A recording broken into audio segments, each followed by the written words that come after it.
Hi, Mark Dawes here, and this video is actually called "No one takes anything seriously until someone gets seriously injured or killed."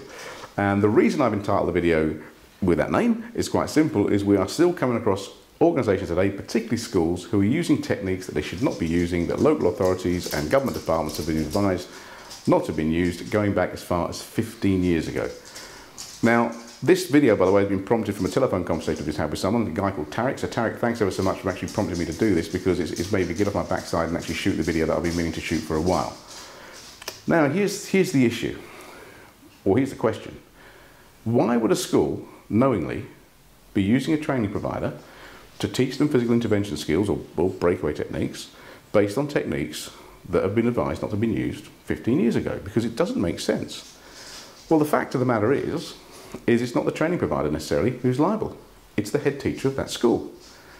How do I know this? Well, we wrote to Michael Gove a few years ago when he was Secretary of State for Education. And we said, look, myself and other training consultants out there are coming across schools who are being taught techniques by certain training providers who are teaching stuff that you have advised as a government department should not be taught. What are you going to do about it?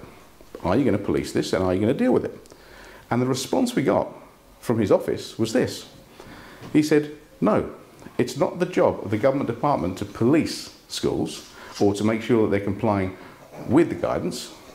It's the responsibility and accountability, by the way, of the head teacher of the school to make sure they're doing their own due diligence to find training that is fit for purpose. So then there's another question. How does a head teacher of a school with possibly no knowledge of physical intervention or restraint, whatever you want to call it, do their due diligence? Well, here's one way. They will go to the local education authority and say, who do you recommend? And the local education authority, in many cases, will say, we have a preferred supplier. This organisation is our preferred supplier. So it wouldn't be unreasonable for the head teacher of the school to say, well, yes, that makes sense. If they're the preferred supplier, they must be good. So they bring them in. And in some cases, I must add, some local education authorities push it to the extent that they insist that certain schools use their preferred training supplier. So let's ask another question. What does preferred training supplier mean? Well, the short answer to that is absolutely nothing, basically. And let me give you an example of what I'm talking about. And by the way, below this video, there's either, if you're looking at this on the blog site, there's either a full text that will explain this, or if you're looking at this on a video page like YouTube or somewhere, there'll be a link to the website where you can go and get the full text that explains it. Let's look at a whole continuum of supplier. And at one end, we have suppliers who are at what they call arm's length. So these are suppliers that are not well known. People don't know whether their quality or what they do is good, bad, or indifferent. At the other end of the spectrum, you have suppliers who are actually working on what they call a vertical integration. Now, vertical integration is where a supplier is working with a customer, and they're working with them on a consultative basis, on an ongoing basis, and they're integrating systems, they're integrating processes, and they're getting to know each other really, really well, and they're making bespoke systems for their customer. And they're your best level suppliers, the ones who are working at that sort of level.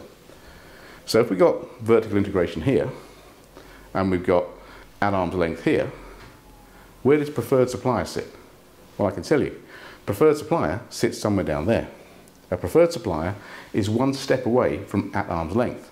So it is definitely not a guarantee of quality. It's not a guarantee of quality at all. And in fact, it doesn't even mean that the local education authority have gone through any formal process of due diligence themselves in checking the supplier's credibility or what they do. So, if the head teacher buys this organisation in, and the local education authorities say, yep, that's our preferred supplier, and the head teacher buys them in, who's liable? Well, fact of the matter is, head teacher of the school. Because it's the head teacher's responsibility, according to the Secretary of State for Education Department, to do their due diligence to make sure that training is fit for purpose. Now, recently, I wrote to a local education authority on this one, for a particular council, who were saying that a particular school, or in fact, no, excuse me, I got the story wrong. A training provider had approached the council and said, I'd like to offer my services to you, and they said, no, we have a preferred supplier, and they're the only supplier that we actually recommend to our schools. So I wrote to the particular local authority, and again, you can see the whole text underneath. I wrote to the particular local authority and I said, I want to know how you got to that process. And they came back with something along the lines of, well, yeah, they're our preferred supplier, but the head teacher of the school is actually free to choose who they wish, you know, with regards to their own training. So when pushed, they actually said, no, the head teacher of the school can go with who they like. So that's a fact that all teachers need to know about, particularly head teachers of schools, because again, we come across this on a consistent basis. School staff saying, we're being taught stuff that doesn't work, it's too complex, there's too many moves, we don't understand it, we feel it's going to fail, we don't feel protected, we don't feel safe, but they're being pushed into having this training from a false economy basis because head teachers of schools believe they have to buy this stuff in because it's been presented to them as the preferred supplier. So it's the old adage really, it's buyer beware. And if you are a head teacher of a school watching this, I urge you to do your due diligence. Now, that raises another question.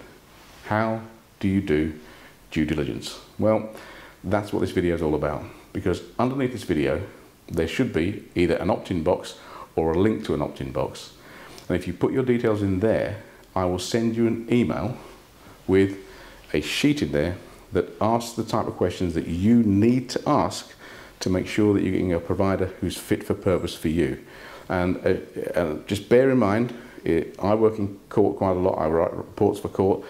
This document is done in conjunction with other experts out there, and these are the kind of questions that are going to make you legally defensible. So if you are interviewing trainers for your school, I would actually sit down with them and go through this process. And I've even chunked the process down for you, so if they can't answer or give you evidence to answer the first 3 or 4 questions, you don't need to go any further. So it's a very quick and simple process which will help you filter down those training providers that are at the end of the indifferent or bad scale, and it help you actually then hone in on the ones that are good. Now, the reason this document's important is if you end up in an investigation, a tribunal, or in a court of law, and you are asked the question, how did you come to choose that particular training provider? You've got a clearly documented audit trail of going through a formalised and structured process of eliminating training providers that are at the bad or indifferent end of the scale, looking for the ones that actually meet the criteria you're looking for, and then picking the best ones from the final list that's left. And that, having that evidence in an investigation, a tribunal, or a court of law is possibly one of the most legally defensible things you could have. So, if you're a head teacher of a school watching this, stick your details in that box below and download that sheet. It's free, you haven't got to pay anything for it, just download it, it's yours. If you know someone who's a head teacher of a school who's in this predicament, or you think could benefit from listening and watching this video, send them a link to this video, to this page, so they can actually see all the information underneath here and download that document. And if you are a training provider out there, feel free, enter your details below, download the document, it may help you too.